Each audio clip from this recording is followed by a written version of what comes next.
going to call the meeting to order. And we have everyone here. I'd like to just go down the aisle since we have a new commissioner. And we'll start at the other end. We'll start with Chad. Chad, do you want to just say your name and a little bit about your Sure. service on the commission? Yeah.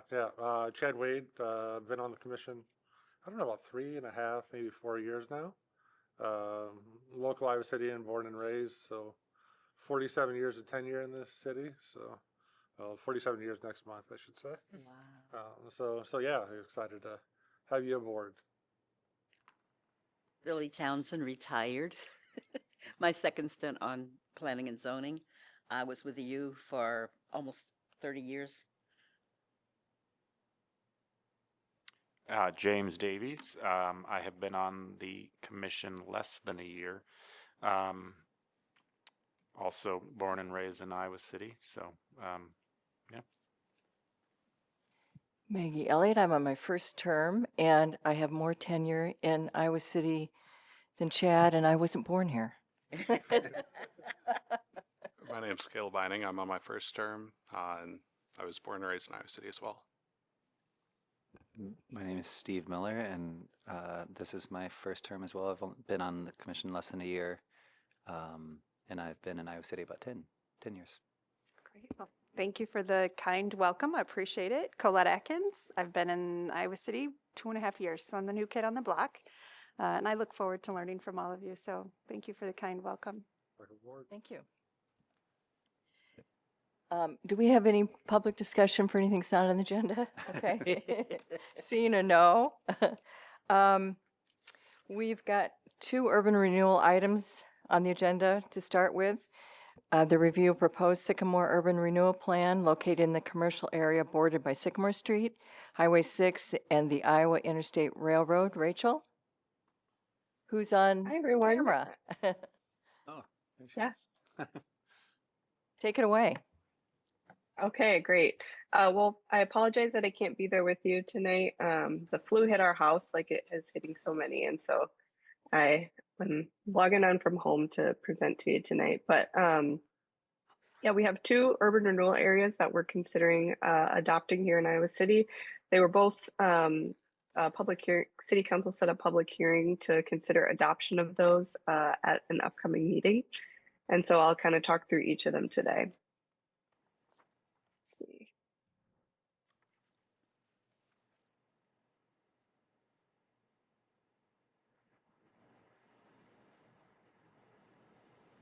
I apologize. Okay. So first I'll give you kind of a little bit of background on urban renewal and TIF in general. Oftentimes we talk about a TIF district and an urban renewal district. We use those terms interchangeably, but they're actually 2 separate concepts that work together. So an urban renewal area is kind of the designated area where you can conduct those projects. And then the TIF district is the funding mechanism that you use to support projects in that area. So when you establish a TIF district, that allows you to capture that increment or that increased tax revenue over the base taxes from the new development that you can then rebate back on a project. So for example, here in Iowa City, we have the City University Urban Renewal Area, which covers most of the downtown and riverfront crossings. But one project within that urban renewal area would be supported through TIF. And can I just ask, so what's the implication for the private developer if they have TIF on that TIF on a specific building? So the city has a TIF policy. So that policy outlines all of the public benefits that we require when we enter into a development agreement with a developer. So those would include things like enhanced sustainability standards, affordable housing. There's other kind of components in there, but we also do a third-party gap financial analysis to ensure that there is a true and meaningful gap. So we want to ensure if we're providing TIF rebates to a project, we want to be what's considered the last dollar in. So we would have a third-party financial firm do an analysis to determine that there is a true gap that the developer can't meet and that city funding or TIF funding would be necessary to help make the project go. And then in that case, that's when we apply our TIF policy, which outlines the different things that we'll kind of get back, so to speak, out of that from the developer. So whether that's affordable housing units or other, design standards that we want to apply to it. But we always set, or most often set our TIF incentives up as a rebate. So there's no risk to us up front. We simply agree with the developer that if they meet all of the requirements of our development agreement, they construct their building as they've said they're going to do, they complete all those public benefits that we've agreed upon, then they will get the tax increment rebated back to them after the fact. So that usually doesn't come till a few years after even the project is completed. So we do an annual certification on those projects to make sure that they continue to meet compliance over the life of the TIF rebate period. And that's how that would work. Does that answer your question? Yes, that was helpful. But so that means that they don't pay taxes during that time, or what's the rebate part? Yeah, they're paying taxes. So let me see if I don't think I have a slide that shows this. Let me just go ahead and see if I do. No. So the rebate is on the increment. So they're continuing to pay tax. So when you establish a TIF district, it sets the base value. So that's the base value of the taxes that they're paying as is today. And then when they develop, they of course increase the property value. And with increased property value, their property tax bill goes up. However, when it's TIF'd, they aren't paying on that increased value yet. They're kind of pushing that off down the road. You're capturing that increment so that you can use it on specific projects like this. And then, so in theory, it kind of works like tax exemption on a portion of their taxes, but it's just rebating back the growth that they created for that period of time. And then when the TIF period's over, they go to paying that full amount of taxes. So they're not only paying that base value that they were continuing to pay throughout, but that amount that they were getting rebated back is also going to be added to their tax bill. So they'll pay that full amount. Thank Does you. that make sense? Yeah, it does. Thank you. Great. So under Iowa code, they require that you designate urban renewal areas as one of these definitions. So both that I will talk to you about today are being designated economic development areas. And under Iowa code, again, they have a statutory sunset, which is 20 years from the first certification of debt. So after we first certify debt on a TIF area, then after 20 years, it will sunset or expire. The process to establish an urban renewal area, first, of course, you have to develop that urban renewal plan, hold that first council meeting, which is where they set the public hearing, adopt a declaration of necessity, set a consultation meeting with the other taxing entities, and then directs it to be reviewed by the Planning and Zoning Commission. We've completed that step at not the last council meeting, but the one before that. And we held the consultation meeting last week. So now we're at this step, which is the Planning and Zoning Commission's review of the urban renewal plan. And that's for conformity with the city's comprehensive plan. After that, the city council will hold their public hearing that will ideally happen at their next city council meeting. And then they'll have the opportunity to adopt the urban renewal plan at that time. Separately from that, it requires an ordinance to establish the TIF district. So that would be 3 readings in addition to this resolution to create the urban renewal area. So the first one that I'm going to talk to you about today is the North Dodge and Scott urban renewal area. So this is a map of the boundaries. Sorry, if I could just interject. I think Yeah. the item that was read for the record was for the Sycamore Urban Renewal Area. So I just want to make a note. We're okay. going to do agenda item 5 first. Yeah. Does that work? For North Dodge and Scott, and then we'll go to item 4. Does that work? Yeah. Okay. Okay, my bad.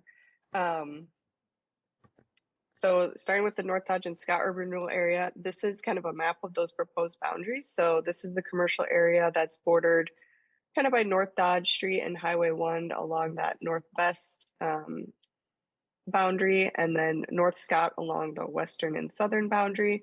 And then the eastern boundary is kind of where the kind of existing campus ends. So if you're familiar with that area out there, the proposed area is about 150 acres of the ACT campus that's there now. And as I'll talk about, and as you probably know, the area is planned for some redevelopment of commercial and housing. So we have a few projects that are necessary to support that development. This area is being designated as an economic development area. So again, it means it has that 20-year life after we first certified debt on the area. In your agenda packet, I included the proposed urban renewal plan. Within that plan, it includes different objectives of the urban renewal area, which all are tied to essentially promotion of economic development in the area. It also outlines the type of urban renewal activities that can be performed, which includes things like public infrastructure, incentives for economic development, and lower moderate income residential development. It also identifies the eligible urban renewal projects. It identifies planning, engineering, attorney fees. We have not typically used those in the past, though it is in the urban renewal plan. Development agreements, which we have none anticipated at this time. And then public improvements, which is the project that we have in mind for this urban renewal area. So that's the North Dodge intersection improvements and the related utility improvements.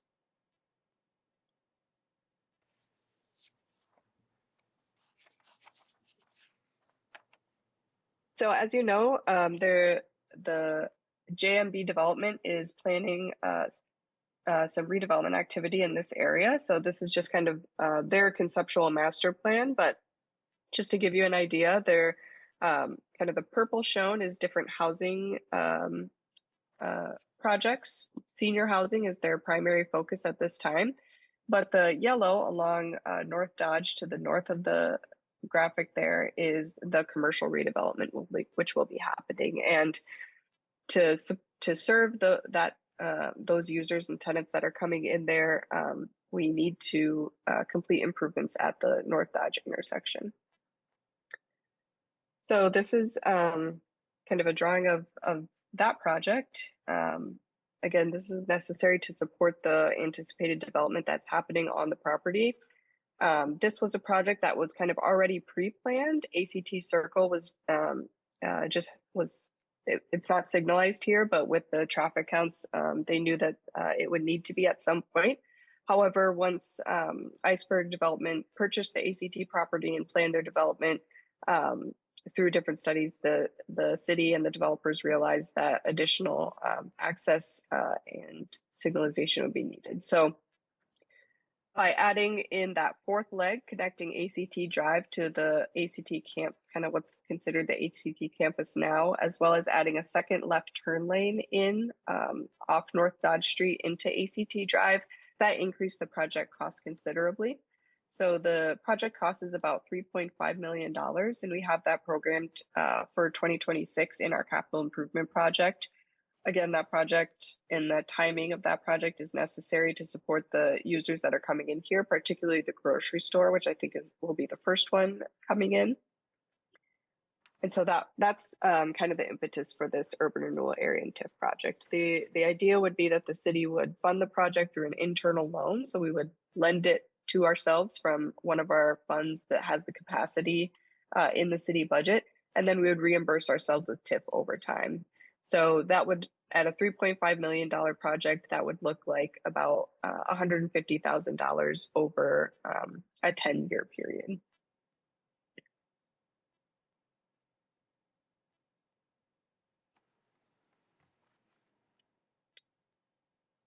The memo I provided for your agenda packet also outlined conformity with the comprehensive plan, which of course is what you're tasked with today, is evaluating whether this proposed urban renewal area aligns with the comp plan. So I won't go through all of these, but we did find that it matches many of the different goals and strategies contained in the comp plan. So my recommendation would be that you do forward a recommendation to the City Council stating that the proposed North Dodge and Scott Urban Renewal Plan conforms with the comprehensive plan. But I'm happy to take any questions you have. And like I said, those next steps would be to take it to, or the City Council would hold their public hearing at their next meeting, presumably adopt that urban renewal plan, and then proceed with adoption of the TIF district. The construction project is planned to take place this next construction season. And then we wouldn't certify debt on the project until January 1 of 2027. So it would be 20 years after 2027 when this TIF district would expire. Any questions on this one?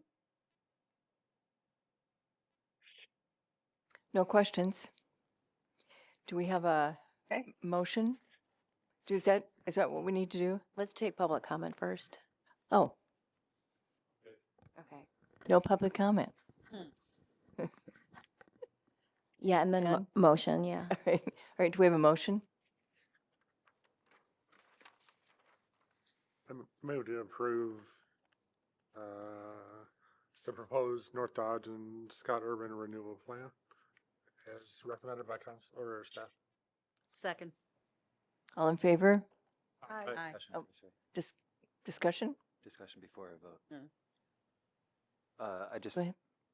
I don't, I just wanted to say that I did check with the city attorney's office, even though I am working on some projects in this area, I can vote fair and impartially.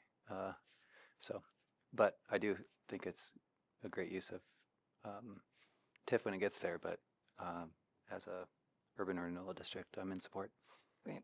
Thank you. Thanks. Any further discussion?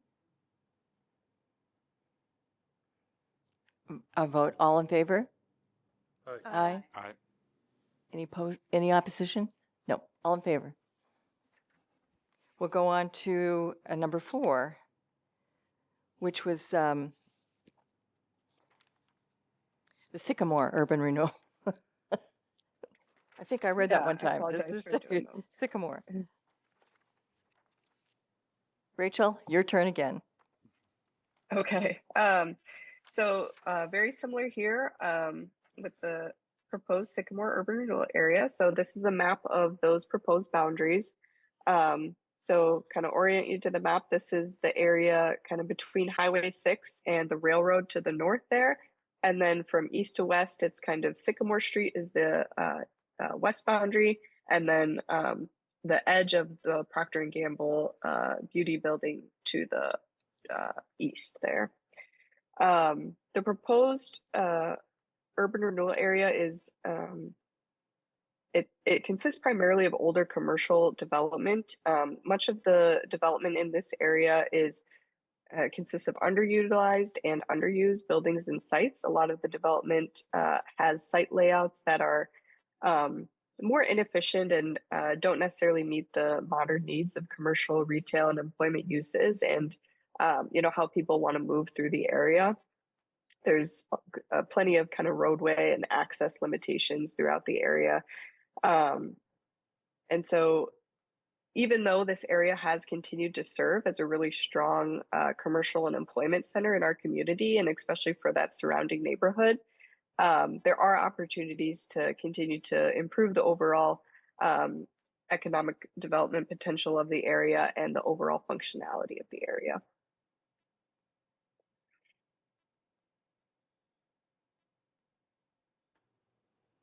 So historically, we have actually established urban renewal area in this kind of general vicinity in the past. We had an urban renewal area here from 2000 to 2022, and during that time, we conducted 4 different urban renewal projects.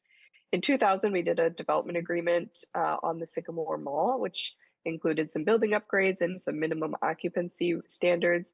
And that project resulted in $10.5 million in new taxable value supported by a $1.8 million TIF incentive.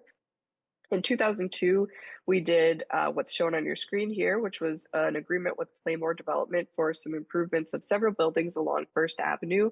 That's where like Donut Land, Java House, the gym are currently in. And so that was about a $231,000 TIF to create a $1 million new taxable value. And then in 2014, we tried again on the Sycamore Mall. However, our agreement was terminated with that developer after they defaulted on the agreement. They were unable to maintain their 80% occupancy rate that our development agreement required. And after Lucky's Market closed, that led to their default, and they weren't able to remedy it after we gave them, the required time to do so. And then in 2021, as that district was expiring and we had some unused available increment, we offered some commercial and industrial energy efficiency matching grants. Procter & Gamble did take us up on that, and we were able to help them install a new high efficiency air compressor project. So that's just an example of what we have done in the past. And there's actually been some kind of renewed interest and investment in this area. First, there's been Procter & Gamble has announced a $150 million expansion at its Oral-B facility so that's within this area, and that would create about 100 new jobs. And then in partnership with Greater Iowa City Inc., the city has helped them work on their strategic investment districts, of which the Sycamore area was one. And that was really a re-envisioning process with the neighborhood and community members and different stakeholders to kind of re-envision how this area could potentially be improved or redeveloped in different ways to better meet the needs of the community. And so these two efforts combined show that, again, there's kind of some new momentum of interest and investment in this area. And so while we don't have a project in mind for this urban renewal area, we're taking this as kind of a proactive step. It's not what we typically do with urban renewal areas, but in this case, we wanted it to be in place and have the tool ready to use if the opportunity arises. It can take several months for these to kind of go through the whole process. And so we wanted to kind of get out front and establish that so we can support any efforts that may come from it. So this area is also being proposed as an economic development area. So again, it would have that 20-year life. Same kind of thing in the urban renewal plan. It outlines the different plan objectives, types of urban renewal projects, and eligible urban renewal projects. So again, we have outlined public improvements, development agreements, and then grant and loan programs like that energy efficiency program I had mentioned previously. As I said, we don't actually have anything identified for any of these at this time, but we wanted to create the tool and have that mechanism in place. Again, we found a lot of conformity with the comprehensive plan and the goals and strategies outlined in that plan. I won't read through all of those, but they were included in your agenda packet. So likewise, we would recommend that planning and zoning forwards a recommendation to City Council that the Sycamore urban renewal area conforms with the comprehensive plan. And then it would be the same steps going forward. Any questions on that one? This is Colette. I just have a couple of questions. Is it typical to reestablish a urban renewal area after it's expired? I think you said, right, this expired in 2022 and we're reestablishing it again. Can you just talk through that a little bit? Yeah, it's not it's allowed and it's not uncommon. I don't know off the top of my head if we've done that before. There may have been an urban renewal area in this district prior even to the one from 2000 to 2022. So I don't have offhand whether we've done that before, but it's not uncommon and state code allows it. Okay. Second question is when I think in the previous one you talked about the default, and how does that impact the city when there is a default associated with one of these urban renewal areas? Yeah, so often it doesn't because of that rebate structure that I described earlier on at the beginning of my presentation. We structure it that way so the risk is all on the developer. If they don't meet the requirements, then they don't get the increment rebated back to them. So that's typically how it works. So in that case, then they didn't meet the requirements, so we didn't have to pay anything to them. We didn't get what we wanted out of it, but we also didn't lose financially. So when you don't use all the TIF increment that you anticipate using, you can just divert it back to the county, and so then they disperse it to all the taxing entities. Okay, thank you. I have a question as well. Rachel, what helps establish the boundaries of these urban renewal plans?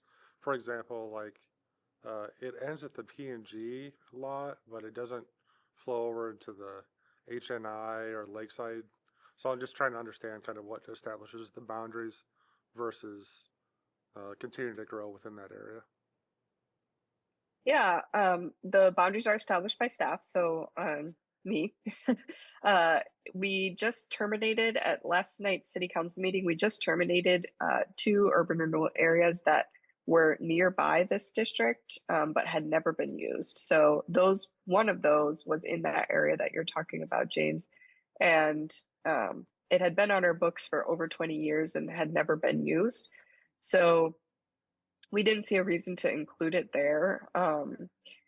Again, when you're kind of creating the urban renewal area, you have to think prospectively about what types of projects might be in the area and what you might want to use tax increment financing for.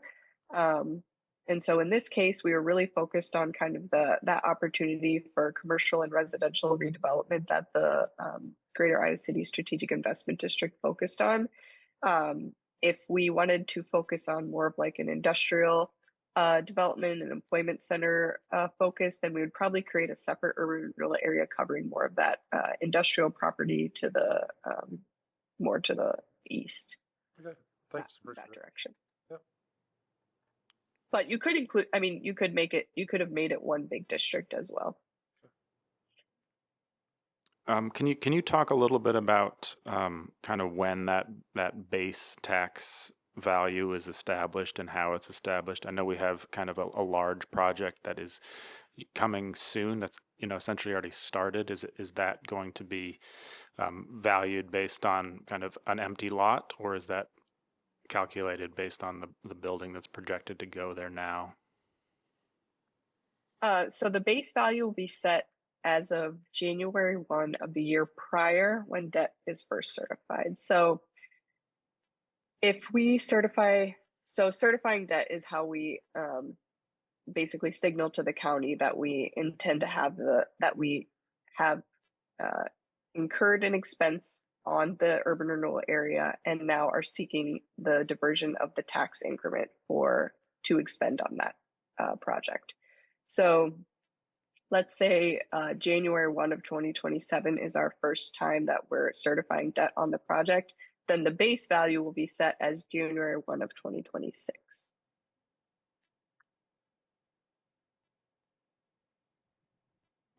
Any further questions from the commission? None. Public, please come forward and sign in and state your name. Thank you. I'll sign in briefly.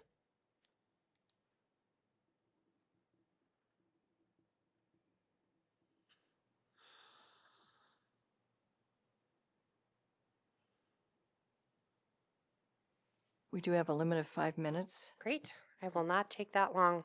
My name is Katie Gerlach. I'm the Director of Programs, Vice President for Programs of Greater Iowa City, Inc., as well as the Executive Director of Better Together 2030.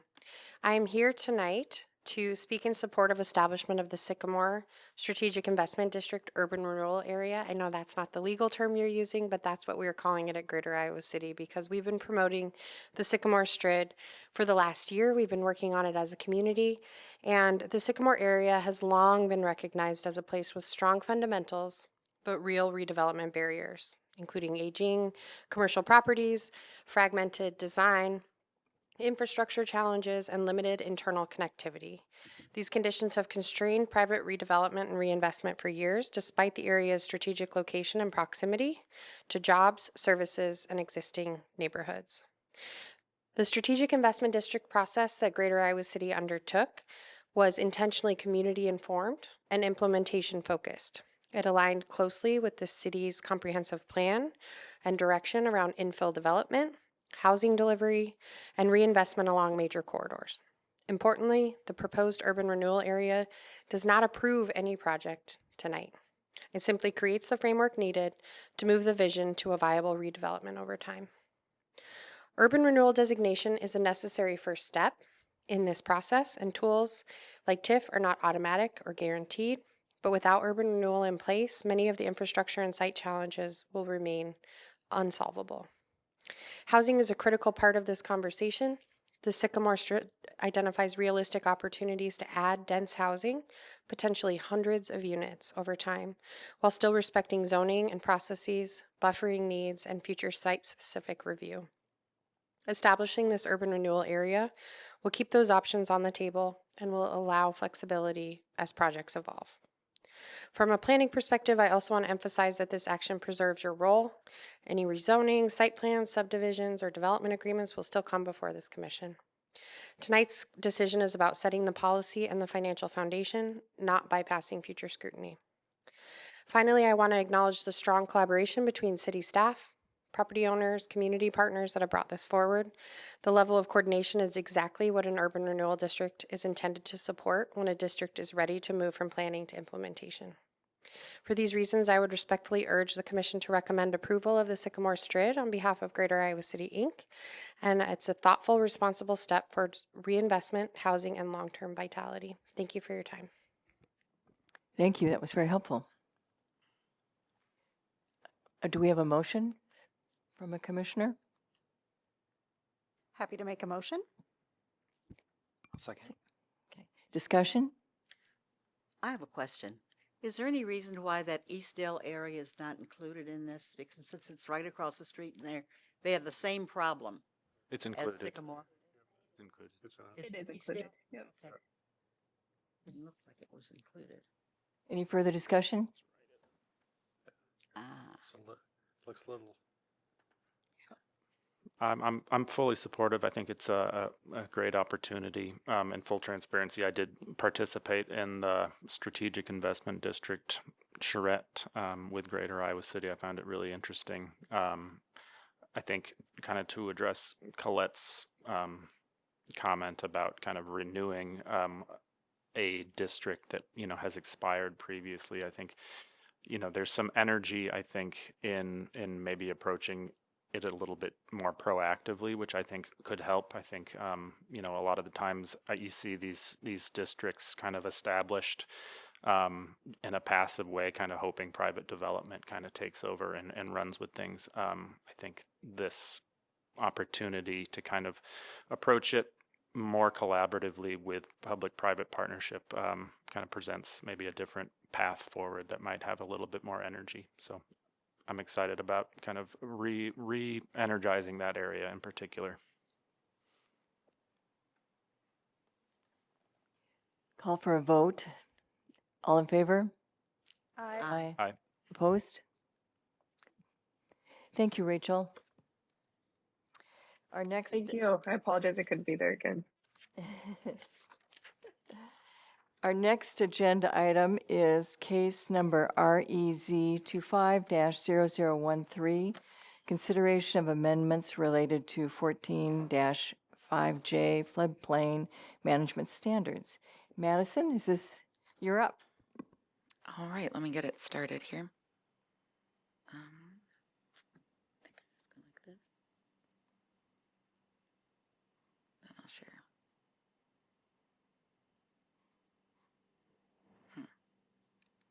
I'll have to minimize it. Oh, okay. And then it's cancel that and start over. Okay.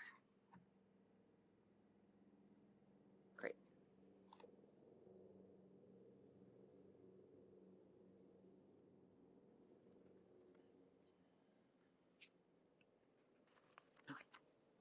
Thank you for your patience on that. Madison Conley, Associate Planner with the City of Iowa City. I'm here to present on Item 6, Zoning Code Text Amendment, case number REZ 25-0013, consideration of amendments related to 14.5J floodplain management standards. City Council adopted amendments to the city's floodplain management standards back in October of 2025. The proposed amendments tonight are required to address revisions recommended by the Federal Emergency Management Agency to update the code, the floodplain management ordinance. The amendments focus on updating the code language to help clarify general floodplain management standards, definitions, and processes. Ultimately, back in 2025 of October, City Council adopted the amendment to the floodplain management standards, which the primary reason was to adopt the flood insurance rate map, which is known as the FIRM, and the flood insurance study. Those were requirements by the Iowa DNR and FEMA. So ultimately, City Council did adopt that, and when the ordinance was submitted to the Iowa Department of Natural Resources, they passed it along to FEMA for approval, and it was ultimately approved. There was a deadline to have this approved by December 26th of 2025. This is when the ordinance was published and the flood insurance rate map and the flood insurance study became effective for our community. These tools are utilized to determine what structures are impacted by the flood hazard areas that we see throughout Iowa City. And previously, the effective firm was dated back in 2007, but now we are using the ones that have been adopted and are effective December 26th of 2025. Although FEMA has ultimately approved the ordinance, they did come back to the Iowa DNR with some comments of some minor revisions that they have for City Council to ultimately approve after Planning and Zoning. So that reiterates the purpose tonight. Iowa City needs to amend the ordinance adopted in October 2025 to address FEMA's comments. So those look like two revisions. One would be to include a standard where all plumbing and utility equipment associated with new construction or substantial improvement be elevated or flood-proof to a minimum of 1 foot above the flood hazard elevation. And the second revision would be of the substantial improvement definition to align with what FEMA and the Iowa DNR have and clarify that the community determined market value of the structure will be used ultimately to make these determinations. The proposed amendments are geared towards Iowa City floodplain management standards in order to help our community maintain eligibility in the National Flood Insurance Program, known as the NFIP, and these requirements do come from FEMA directly. Here's just a general summary of the proposed amendments I bring forth tonight. This would impact the general floodplain management section. Currently, we do not see that plumbing, utility, gas meter standard in the code. However, it was included in the Planning and Zoning memo and the City Council memo. It just did not make it into the ordinance draft. So this is a regular standard that is seen throughout all communities participating in the NFIP. It just didn't make it in the ordinance, so it is being presented tonight. And like I said, it does just address that any new construction or substantially improved structures do have those plumbing, gas meters, and utilities elevated or flood-proofed if they're non-residential 1 foot above whatever flood hazard area they are located in. And the second is to revise the substantial improvement definition. So this substantial improvement definition has existed in our ordinance for quite some time. FEMA, however, has updated theirs, and they would like to see Iowa City's updated to reflect what they have in their language as well. So currently in our code, it's included in your packet, but our definition allows the use of the assessed or market value to make these determinations. And Iowa specifically goes to a higher standard, the whole state, and we have a provision that states any addition increasing the floor area by 25% would also trigger substantial improvement compliance with higher standards. Not all states have that. Ours is just specific to that. And our community has adopted that as well. But what we are proposing to do is remove the assessed value option and only clarify that the market value determined by the community would be utilized in the substantial improvement determination. We would still be having that 25% compliance standard in there. That would not be changing. And then just some other language that clarifies historic structures and processes for how substantial improvements would be determined that reflect what is also in the Iowa DNR's ordinance or in their language and FEMA's as well.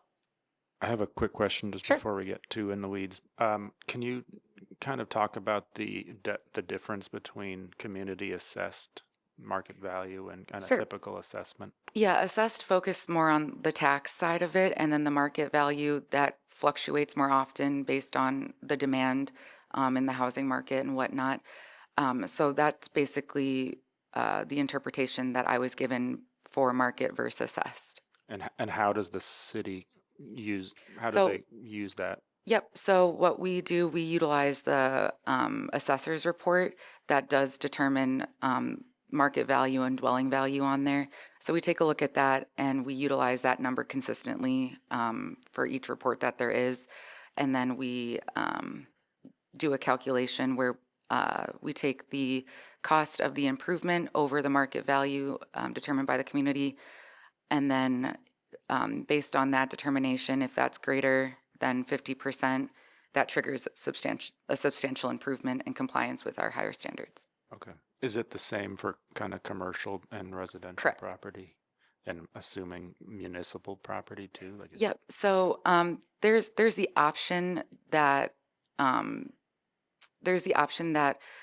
if there's like an appeal or anything by a community member on the value, that they can go ahead and make an appraisal and send that in. But FEMA wants to see that it is clear that the market value is to be utilized consistently for each property. Okay, thanks. So to go into the analysis, there are quite a few flood risks throughout Iowa City that do require proactive management. So elevating or flood-proofing plumbing and utilities, gas meters, is a required minimum standard to be a participating community in the NFIP. And this does apply to new or substantially improved structures. I will add that Iowa City does go above and beyond the minimum by regulating to not only the 100-year, known as the 1% flood hazard area, but we also regulate to the 0.02%, known as the 500-year. But basically, this standard would just be a basic standard that is seen throughout all general ordinances that FEMA does require from a participating community. Additionally, FEMA and the Iowa DNR both clarify that the market value, not the assessed value, must be used for the substantial improvement determination. And then again, if there are any appeals to that, community members are able to provide additional documentation to use in the cost evaluation. And then lastly, revisions align with the city's existing practices to provide clear and consistent compliant with NFIP standards that have been developed and required by FEMA ultimately. And by implementing these revisions, this allows our community to continue to receive the flood insurance that we get by being a participating community. And this is something that is required by FEMA. Therefore, staff recommends that Title 14 zoning be amended as illustrated in Attachment 2 to update requirements related to floodplain management standards in response to comments received by FEMA on the city's ordinance, which are necessary to ensure Iowa City residents and businesses remain eligible to obtain flood insurance and participate in the National Flood Insurance Program. And then that leads us to our next steps. Upon recommendation from you all tonight, a public hearing will be scheduled for consideration by the City Council. The timeline for that looks like February 17th, where Council would set the public hearing, and then March 3rd, Council would have the public hearing and first consideration. And with that, I'm more than happy to answer any questions you might have. Seeing no questions, there any public comment? None? Actually, can I interrupt really quick? I got two quick questions. Sure. So this new standard for utilities, does that apply just to the FEMA 100-year, or does it also apply to the 500-year as well? Good question. So technically, this isn't a new standard. This standard has already existed, but our community needed to adopt it and move it forward. And this was presented to P&Z in the packet memo and City Council. So this has been seen already by our community and has been listed in. However, there's just certain parts of the language that needed to be updated. But it does, at a minimum, it does require that the 100-year 1%, any utilities or meters, plumbing be elevated 1 foot above. But for our community specifically, if there's a structure that's located in the 500 year, it would need to go above that. Okay, so it would have to follow the same spirit of this. Correct. language for that. Okay, and then that, like, utility, I'm just understanding. When it talks about utility and plumbing, and like 1 foot above, so is that like, for example, like a water heater? I'm just talking real world example. Yep, that's right. Okay. And then specifically for any like non-residential structures, they have the option to flood-proof if they want, because there's no people residing in that structure. So that's where that flood-proof part comes in as well. Any other questions? Is there a motion? Do we have a motion on the floor? So moved. Yeah, is that you? Yeah. Yes. Second? All in favor? Or any discussion? No discussion? Yeah. All in favor? Aye. Aye. Aye. Opposed? So unanimous there.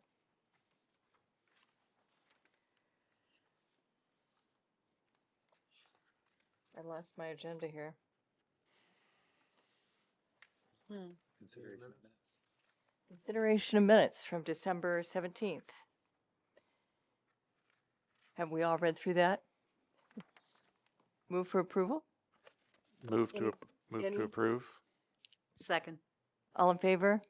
Aye. Aye. I'm going to abstain since I wasn't present. Thank you. Election of officers.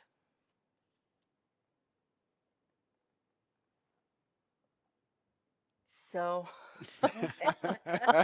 Help. I guess we need nominations for chair, vice chair, and secretary. We can do them one at a time.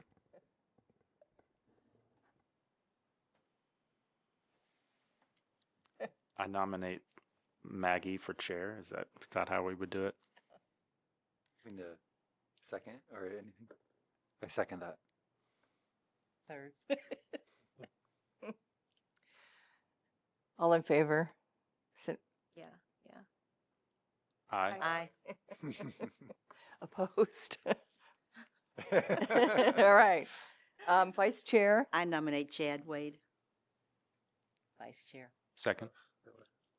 Was that Davies? Second? Yeah. Okay, thanks. all in favor? Aye. Aye. No opposition, Shan. Okay. And secretary? Yes. Can you just outline what roles these play just for the new people? Yeah, so Like myself. secretary, their main role is reviewing the meeting minutes, if there are any issues. And then in the event that both the chair and the vice chair are not present, they would have to run the meeting. Got it. Billy is currently secretary. I think so. Yeah. Yeah. And I decline the nomination. It isn't that easy. Maggie tried that already. Can we nominate Colette? No, I don't want to be reviewing notes. Like, I thought you were good with that. I could do it if All right. thank you. Right, nominate James. I'll nominate James. Second. All in favor? Aye. Phew. Okay. Show me the rope. Okay, so Commissioner Elliott is chair, Commissioner Wade vice chair, Commissioner Davies secretary. Thank you all.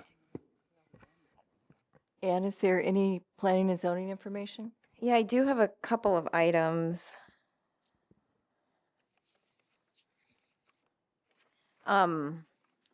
At City Council's meeting last night, they adopted the state preemption ordinance that the commission saw at the last meeting related to ADUs, area variances, fireworks, multiple things. Just a quick update on the comprehensive plan. We haven't talked about it for a while, but we are continuing to work on it. Right now, we're in the middle of drafting chapters. And the next steering committee meeting is March 4th. So I know some of you will be at that meeting, and we'll try to keep the commission updated as we move forward. And the last announcement is that there will not be a meeting during spring break, which is March 18th. So you can take that meeting off your calendar. If there's a application that needs to move forward, we might need to look at scheduling another meeting that month, but I can keep you posted on that. And the March 4th meeting for the comprehensive plan committee is to review the draft? It'll be the land use element and maybe another element, yeah. You have that on your calendar, the committee members, right? March 4th, it's going to be a noon Zoom meeting. Yeah, or maybe it's 11:30 or noon. It's a Zoom meeting for council and is it Just for the steering committee. hearing? Okay. Yeah.